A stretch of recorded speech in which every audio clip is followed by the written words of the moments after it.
bonjour, je suis Patrick Baquet, je suis professeur d'anatomie et de chirurgie générale, doyen de la faculté de médecine de Nice et responsable d'un service de chirurgie cancérologique à l'Archer et du service de chirurgie d'urgence à l'hôpital Pasteur de Nice. Un médecin peut exercer soit dans le public, soit en libéral. Dans le public, ce sont les hôpitaux soit généraux, soit les hôpitaux universitaires. Ça, c'est une activité salariée et c'est la structure hospitalière publique du pays.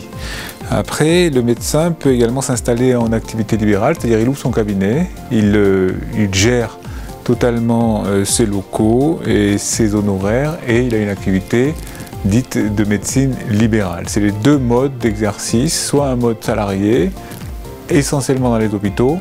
Il y a d'autres structures un peu plus complexes, on appelle les cliniques mutualistes, mais c'est essentiellement les hôpitaux, soit une structure libérale, ce sont les cabinets en ville, dans les appartements ou dans les maisons. Pour être un bon soignant, il faut d'un côté avoir beaucoup de connaissances, les entretenir, appliquer une méthode, mais tout ça c'est un exercice intellectuel qui est à l'intérieur du cerveau du médecin, si j'ose dire.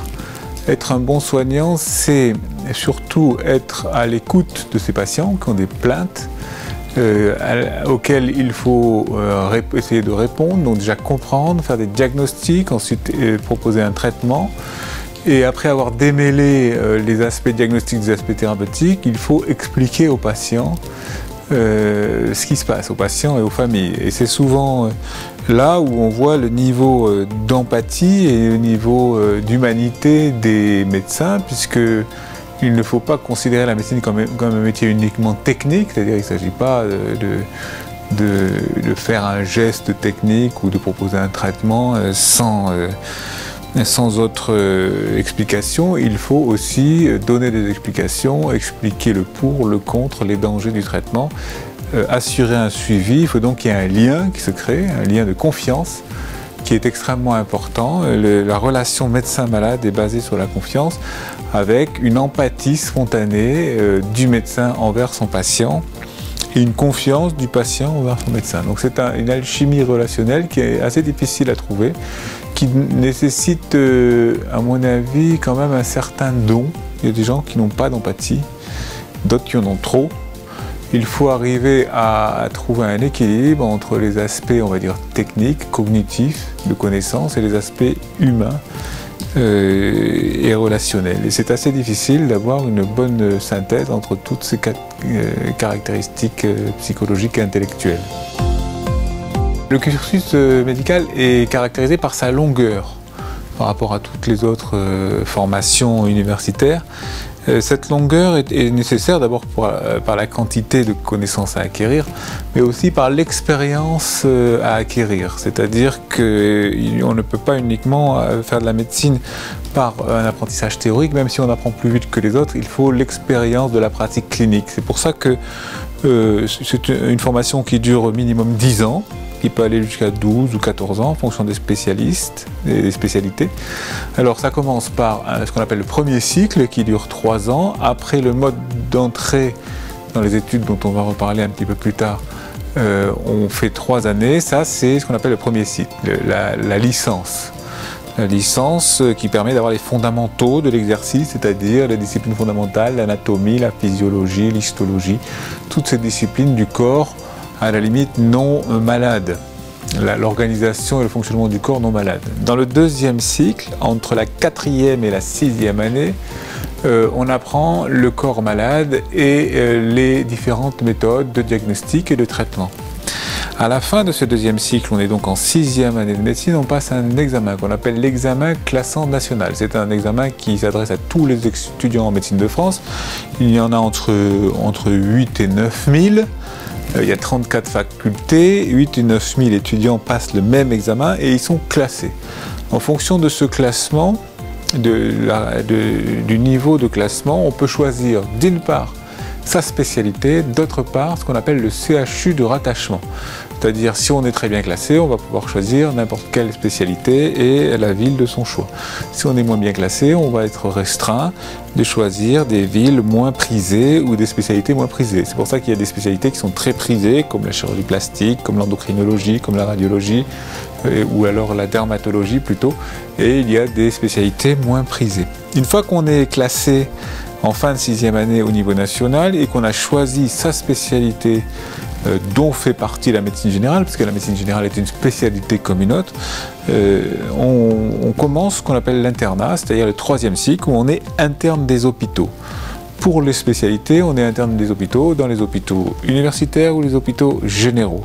Pour les médecins généralistes, on fait une grande partie de son stage dans les cabinets libéraux parce que l'immense majorité des médecins généralistes sont amenés à s'installer dans les cabinets libéraux et ils sont enseignés par des maîtres de stage universitaires. À la fin de cet internat, on arrive donc là à 10 ans de formation.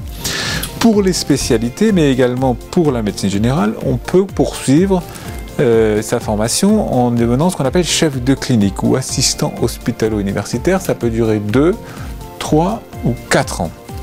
Donc c'est une fonction de responsabilité qui en général est réservée aux spécialités techniques, enfin pas réservée aux spécialités techniques, il y a des chefs de clinique dans toutes les spécialités, mais il est difficile d'envisager de s'installer, par exemple pour un chirurgien ou un radiologue interventionnel, s'il n'a pas fait ce 4e cycle, hein, c'est-à-dire le clinica ou l'assistana.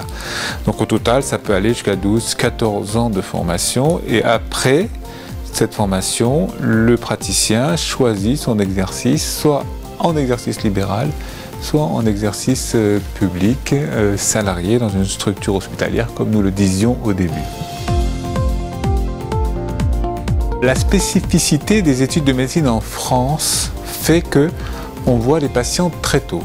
On les voit dès la fin de la première année, dès le début de la 2e année, d'abord sous la forme d'un stage infirmier, qui a été un peu perturbé ces temps-ci à cause de la crise sanitaire, mais normalement, un étudiant qui réussit en juin va avoir son stage d'infirmier en septembre. Ça dure un mois, donc il est au contact avec les patients et il fait un stage aux côtés du corps des infirmiers pour apprendre les gestes infirmiers, le lavage des mains, l'asepsie, etc., les soins infirmiers.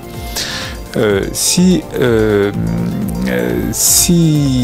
il passe en 2e année, donc, il va faire dès la 2e année des stages dits de sémiologie, soit dans les hôpitaux, soit dans les cabinets de médecine libérale, et il va être en contact avec les patients sous le contrôle de médecins formés qui vont lui apprendre ce qu'on appelle la sémiologie, c'est-à-dire l'étude des signes des maladies, des signes cliniques des maladies. Et donc c'est très précocement qu'en France, les étudiants en médecine ont le privilège d'être au contact avec les patients parce que le véritable apprentissage de la médecine, c'est au contact des patients. Il faut absolument s'interdire d'être des livres, d'avoir des connaissances théoriques même extrêmement étendues.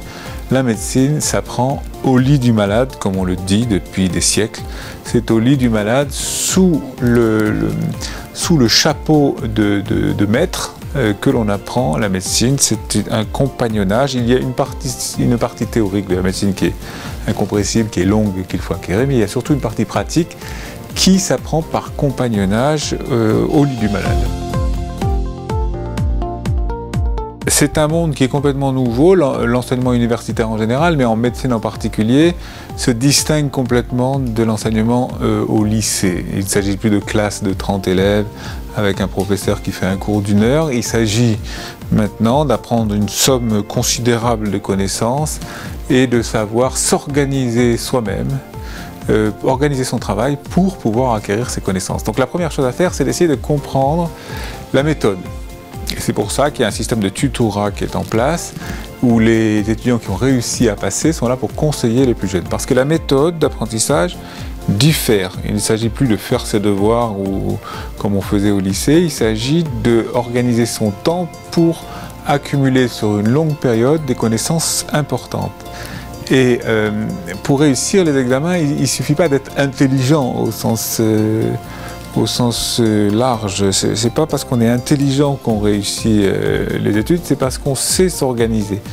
On sait planifier son travail et on comprend ce que les évaluateurs nous demandent. Donc la première chose à faire, c'est d'essayer de bien percevoir ce que les évaluateurs demandent pour passer, pour avoir des bonnes notes. Et la deuxième chose à faire, c'est d'accepter la période de travail intense qui se présente. Il s'agit de travailler de nombreuses heures par semaine, parce que même si la sélection a changé, dans sa méthode, on n'appelle plus le concours de première année, on n'appelle plus le numerus clausus. Ce sont des études qui restent très sélectives, avec des taux de réussite qui finalement sont à peu près identiques, même si le numerus clausus a beaucoup augmenté ces dernières années. Il y a environ 1300 étudiants pour 200 places, c'est-à-dire un peu plus entre 10 et 20% de réussite. Donc ça veut dire qu'il faut être parmi les meilleurs, et donc il faut beaucoup travailler, tout en ayant une hygiène de vie conservée. Donc c'est un changement complet, c'est le passage à l'âge adulte. Il faut sortir de l'adolescence, du lycée, et prendre à bras le corps un métier qui est long, qui est difficile et qui nécessite des sacrifices, beaucoup de sacrifices, parce qu'il faut apprendre beaucoup de choses avec une méthode particulière qu'il va falloir acquérir rapidement si on veut passer à l'année supérieure. Pour plusieurs raisons. La première, parce qu'on a l'impression d'apprendre tous les jours. Moi, ça fait maintenant 30 ans, à peu près un peu moins, mais que je suis dans ce métier, et j'ai l'impression tous les jours d'apprendre des choses, même si je crois au bout du compte que je commence à savoir pas mal de choses. Il n'y a pas une seule journée où j'apprends pas quelque chose. On le dit souvent avec mes chefs de clinique, donc ça a un côté intellectuellement extrêmement intéressant, parce que c'est tous les jours des situations nouvelles, des diagnostics à faire, des traitements à adapter. Donc ça, c'est très plaisant, parce qu'on n'a pas du tout l'impression, dans ce que je fais, je ne sais pas si les autres médecins ont la même sensation, on n'a pas du tout l'impression de faire un travail répétitif. Ensuite, le deuxième attrait du métier, c'est qu'on a affaire aux aspects de la vie, on va dire, des moments importants avec les patients, puisqu'ils ont affronté la maladie. Et donc, ce sont des mouvements souvent graves pour lesquels il faut d'ailleurs à la fois avoir de l'empathie, mais aussi garder de la distance pour ne pas impacter trop sa propre psychologie. Et bon, c'est sûr que si vous faites de la médecine esthétique, c'est pas pareil que si vous faites de la cancérologie. Si vous faites de la dermatologie, c'est pas pareil que si vous faites de l'orthopédie. Et donc, chaque discipline a sa spécificité, mais moi je pense que les deux choses les plus intéressantes, c'est le côté jamais rassasié, jamais satisfait des aspects intellectuels d'une part, et d'autre part les humanités, ce qu'on a appelé longtemps les humanités, c'est-à-dire d'être en contact avec des gens de tout milieu social, de toutes conditions, avec des maladies plus ou moins graves, et d'essayer d'apporter ce qu'on peut apporter à des patients qui souffrent, à des gens qui souffrent. C'est ça le cœur du métier, et dont on ne se lasse jamais, c'est-à-dire quand on est utile pour quelqu'un, et ça se voit tous les jours et plusieurs fois par jour, c'est assez satisfaisant. On a l'impression à la fin de la journée qu'on a servi à quelque chose. C'est les deux choses pour lesquelles j'ai un intérêt très important toujours au bout de toutes ces années pour le métier que je fais, et il n'y a pas beaucoup d'autres métiers que j'aurais voulu faire. Voilà.